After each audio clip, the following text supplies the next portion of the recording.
It was just before sunrise, when I saw the shape moving near my front yard. At first, I thought it was an animal. Then I saw the flashlight. A figure, dressed in dark clothes, hunched over my flagpole. I didn't recognize them at first. They moved quick, too quick for someone just out for a walk. By the time I got outside, they were gone. I walked up to the pole and stopped cold. The flag was lying in the grass. The rope had been sliced clean, cut straight through, not frayed, not worn. Cut. Deliberate. I stared at it for a long time.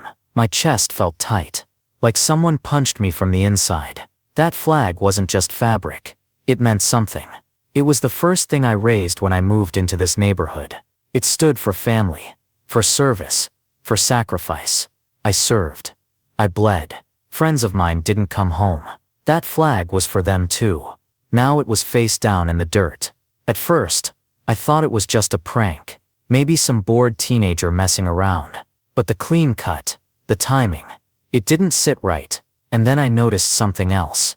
A car parked down the street. Engine off. Lights out. I'd seen that car before. Not a teenager. Not a stranger either. That's when it hit me. This wasn't random. Someone meant to do this. Someone wanted me to find it like this. And I needed to find out who. And why. Because I wasn't going to let it slide. Not this. Not ever. Before all this, life in the neighborhood was quiet. Peaceful. Even. I moved in 5 years ago. Retired early. Thanks to 22 years in the army. I was ready for simple things. Mowing the lawn. Walking my dog. Grilling on weekends. A place to breathe. A place to heal. The first thing I did after unpacking was install the flagpole. Didn't ask for permission. Didn't think I needed to. It was nothing fancy. Just a sturdy pole, planted right in the front yard. Every morning I'd raise the flag. Every evening I'd lower it. Rain or shine. Just like I'd done on base for years. Neighbors noticed. Some waved. Some nodded. One man, a Vietnam vet, saluted it every morning from across the street. That meant something. For the most part, folks kept to themselves. We weren't best friends, but we were friendly. Then came the HOA. At first, they were just background noise. Newsletters, fees, some lawn guidelines. Nothing I couldn't live with. But then this one guy, Mark, joined the board. We all called him the HOA cop, though not to his face. Retired accountant. Never served. Never smiled. He took the rulebook a little too seriously. Started walking around with a clipboard. Measuring grass, checking trash bins. He once told a woman her garden gnome was in violation of aesthetic cohesion. He left me alone at first, until he saw the flagpole. Then came the notes, typed, folded, tucked under my doormat. Flagpoles require prior approval. Height may exceed HOA standards. Flags must comply with community guidelines. I ignored the first few. Then I sent a polite email, attaching my DD 214. And a copy of the federal law, allowing flag display for veterans. Never got a reply. But I did start noticing things. My trash cans knocked over, lawn edging disturbed, and always Mark walking by, looking just a little too long. I brushed it off, told myself not to make waves. Looking back now, that was my mistake. I thought the notes were the end of it. I didn't realize they were just the start. I decided to face it head on. I wasn't going to let this drag on without answers. So I showed up at the next HOA meeting. The room was small, crowded with familiar faces. Some neighbors nodded as I walked in. A few avoided eye contact. Mark sat at the front, clipboard in hand, looking every bit the authority he thought he was. I spoke calmly, measured. I'm here about the flagpole. My rope was cut last week. I want to know if anyone here knows anything about it. Mark smiled. Not the friendly kind. More like a cat that caught a mouse. I have no idea what you're talking about, he said, voice cool. And frankly, flagpoles are a contentious issue. We enforce the rules as best we can. I looked around. The other board members shifted uncomfortably. One fiddled with her glasses. Another avoided meeting my gaze altogether. Look, I said, trying to keep my voice steady. I just want to resolve this peacefully. I don't want trouble. But this isn't a prank, and it's not okay. Mark leaned back. You're making accusations without proof. If someone cut your rope, that's between you and them.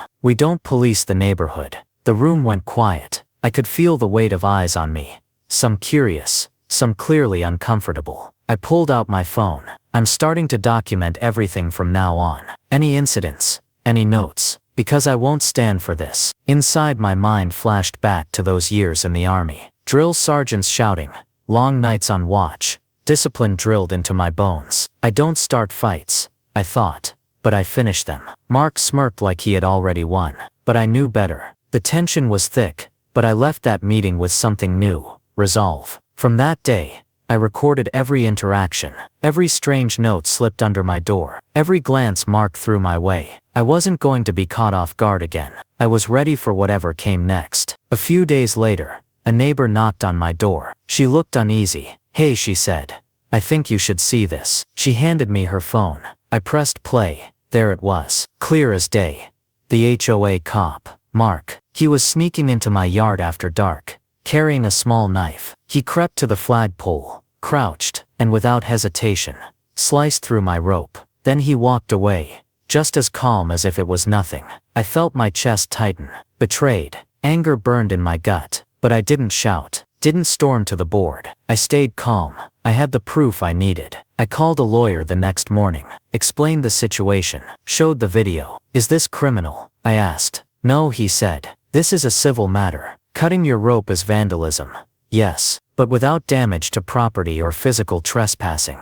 It's tricky to prosecute. You can file a complaint against the HOA, but it's usually handled internally. I sighed. So no quick fix, but I didn't want revenge. I wanted justice. I wanted the truth out in the open. So I made a decision.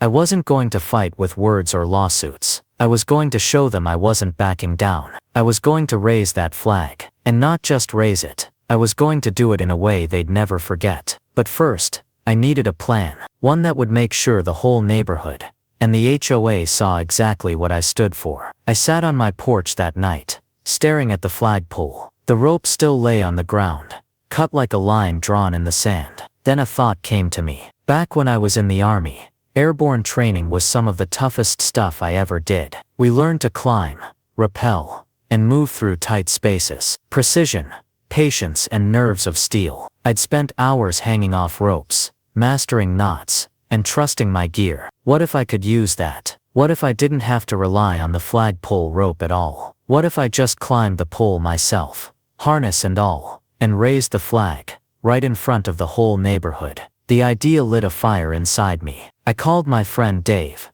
a retired sheriff and old jump buddy. Hey, I said, I'm planning something for the next HOA meeting. Would you just stop by? Nothing official, just support. He laughed. You got it. Over the next few days, I prepared. I bought climbing rope, thick, strong, weatherproof, harness, carabiners, gloves. I replaced the cut rope with this new setup, rigging it tight and secure. The gear felt familiar in my hands, like an old friend. On meeting day, I planned to make a statement. No shouting, no drama, just a quiet, powerful reminder that the flag and what it stood for wasn't going anywhere, and that I wasn't afraid. I practiced climbing the pole a few times, careful not to draw attention. Neighbors watched curiously, but I kept my head down. Inside I felt ready, not just to raise a flag, but to stand up for respect, for honor, for every sacrifice that flag represented. The morning of the HOA meeting,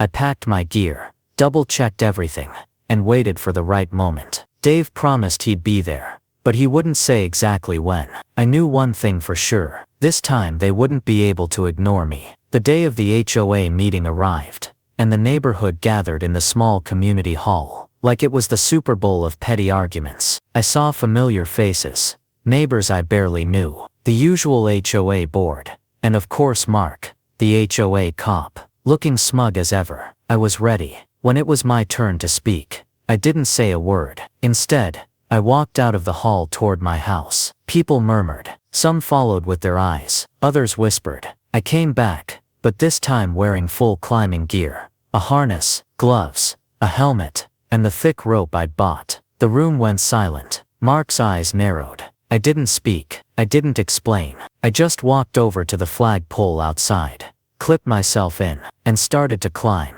My hands gripped the pole smoothly. Years of training kicked in. No hesitation, no fear. Up I went. Neighbors stared. some gasping. Others pulled out their phones. At the top, I clipped the new rope to the pulley, tied it tight, and raised the flag with steady hands. The flag soared high, snapping in the light breeze. A hush fell over the crowd. Then slowly applause began.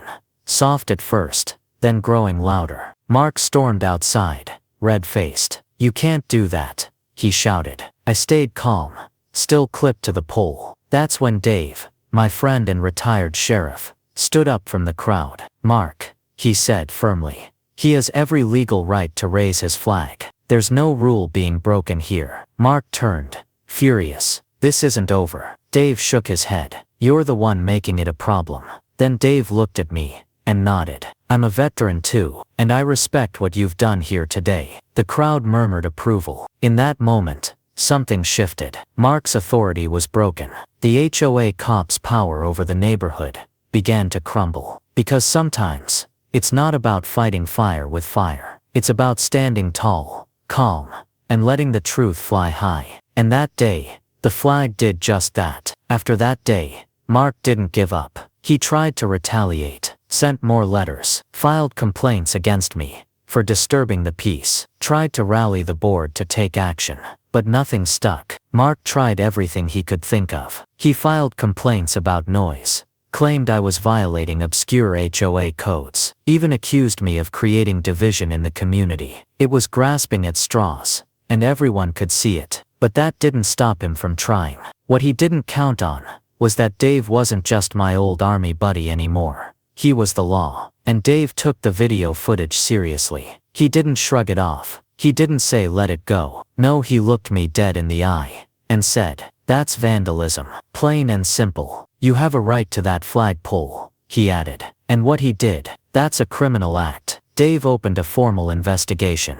Not as a favor to me, but because it was the right thing to do. Word got around fast. At first, it was just whispers between fences and inside garages. Then it started reaching the board. Neighbors who had stayed quiet when the rope was cut, they started speaking up. One woman said her garden had been messed with after she hung a flag. Another mentioned her mailbox had been opened one too many times. People began connecting the dots. The board members who used to nod along with Mark, laugh at his snide comments, or pretend they didn't hear his digs, they changed their tune real quick. Self-preservation kicked in. They didn't want to go down with him. Meetings became awkward, silent, full of shifting eyes and cleared throats. Mark wasn't untouchable anymore. Eventually, they confronted him, right there in a closed session. I wasn't there, but I heard enough afterward. No shouting, no debate, just the sound of a man losing the power he'd clung to for too long.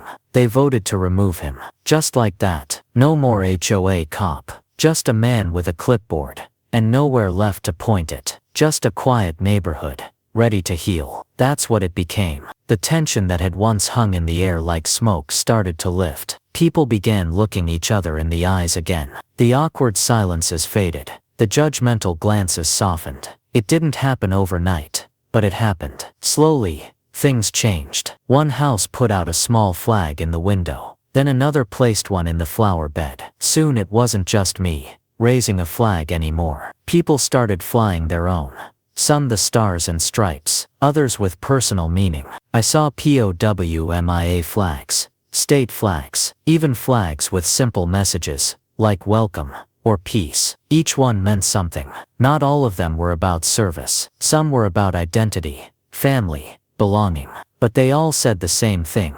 I'm here. I care. I'm part of this. It was like the neighborhood remembered what community felt like. Folks started waving again, smiling more. Kids played in the yards without parents looking over their shoulders every 2 seconds. Even the ones who had been quiet through it all, people who never picked sides, began to speak up. Not loud, not dramatic, just kind. And my flagpole, it stood stronger than ever. Not because it was taller or newer, but because now, when people looked at it, they saw more than a pole in the ground. They saw what it stood for. That flag wasn't just cloth. It was a statement, a quiet one, but powerful. A reminder that sometimes, the strongest thing you can do is not to fight, but to rise above the fight. To show who you are by what you won't let break you. Because when your spirit is strong, no rope, no rule, no man with a clipboard can hold it down. Looking back, I know now. It wasn't anger that changed things. It was calm courage. I didn't scream. I didn't threaten. I just stood tall, and I showed them what I believed in. Every morning since that day, I still raise the flag. Doesn't matter if the sky is clear, or the wind is howling. Doesn't matter if my back aches, or the day ahead looks heavy. Rain or shine, I'm out there. It's not just something I do anymore. It's something I feel. It's more than routine. It's a promise. To myself. To my brothers and sisters who wore the uniform. To the ones who didn't come home. That flag, it's not just cloth. It holds memories, faces, names I still whisper in quiet moments. At first people just watched. Some from behind curtains, others from their driveways. No words, just quiet nods. But then, slowly, things began to shift. A man 2 doors down, never said a word to me before, walked over one morning with coffee in hand, said his dad served in Korea, told me he hadn't thought about that in years, until he saw the flag go up. Another time, a kid riding by on his bike stopped and asked why I did it every day. I told him, because it matters. And then there was the woman down the street. One afternoon she waved me over. I figured she needed help with a light bulb or something. But when I got there, I saw the base of a new flagpole sitting in her front yard. She smiled and said, "Think you could help me set it up?" We worked on it together, slow and steady. Afterward, we sat on her porch and talked. She'd lost a brother overseas. She never spoke much about it, but that day she did. We shared stories, some heavy, some proud. Stories of service, of pain, of strength. And in that moment, I knew this was never about a rope, not about rules, or meetings, or petty power. It was about what the flag stands for. Because you can cut the rope, but you can't cut the spirit behind the flag. Not ever. If this story moved you even a little, do me a favor. Like this video. Drop a comment below telling me how you'd handle a situation like this. And hit that subscribe button for more true stories like this one. And hey, don't keep it to yourself. Share it with someone who loves a good comeback. You never know who might need to hear this story today.